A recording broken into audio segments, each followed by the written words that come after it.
WhiskyJason here at Whiskey Live Dublin 2020 together with Stephen Cope from Grace OMalley Whiskey and Proclamation.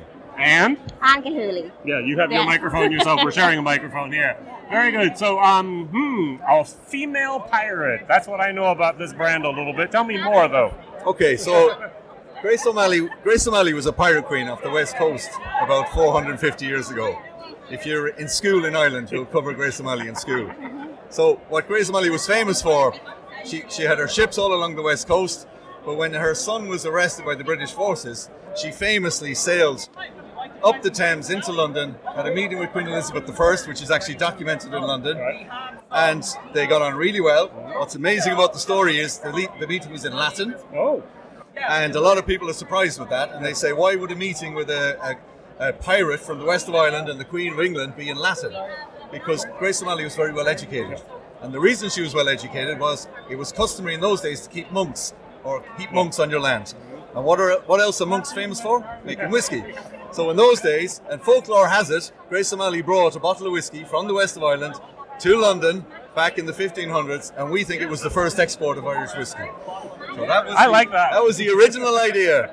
So I grew up in the West, and I said to myself, why would Grace OMalley not have a whiskey brand? So that's how we got here. Yeah. And very good. Yeah, and roll that on 4 years. We've won double gold at the San Francisco Awards. We concentrate on very premium whiskey. We're partnered with the Great Northern Distillery. We're one of the largest cask holders of whiskey on the island of Ireland. We built our own bottling plant next to Great Northern, and we work with a master blender called Paul Carise from Bordeaux, who's helped develop different ranges of whiskies, and hence here we are. Wow, fascinating. Very good. It's amazing. Would you like to show a little bit the different bottlings we have here? Yeah, absolutely. So she gets to showcase what we have. Yeah, so first of all, we have the Grace OMalley. This is a master blend. This will be our flagship whiskey. So this is a blend of whiskies all between 3 and 10 years old, single grain and single malt. But it has got a very high malt content, so about 42%. So we take them, we blend it together, we finish it in French oak and bourbon and rum cask. Okay. So it's a very complex little feature, but really smooth. Yes. So much like myself. I like that. And then from the same distillate, we also have dark char cask. Yes. And we have a Caribbean rum cask. But in the future, we are working on a very special premium line. Yes. Yep. So of 18-year-old single malts, minimum of 18 years. So we have a cognac cask, port cask, Amarone cask, which we're very, very excited about, and a bourbon cask, which is actually 19 years old.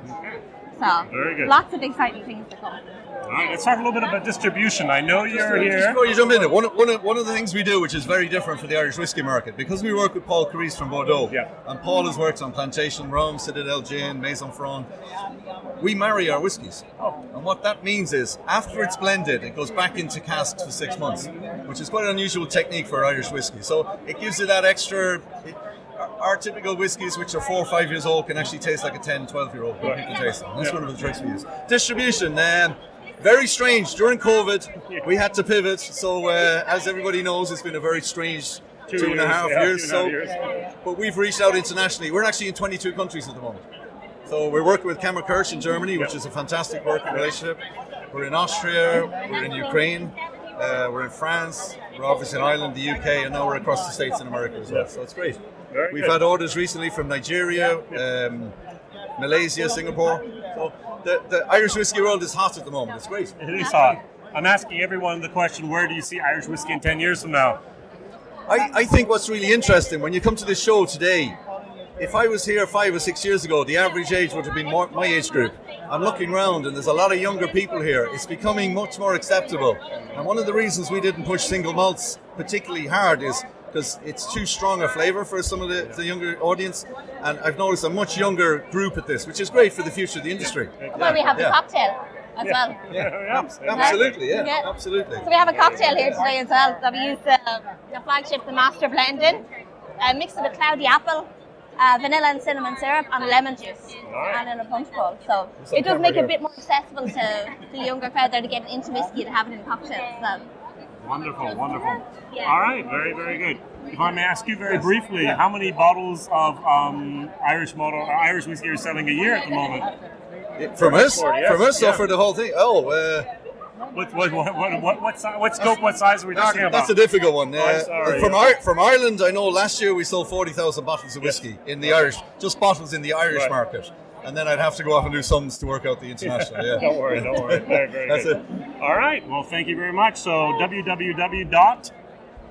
GraceOMalleyWhiskey.com. Very, very good. Look for your importer or your distributor close to you. Whiskey Jason here. Bye-bye. Thank you, guys. Thank you very much.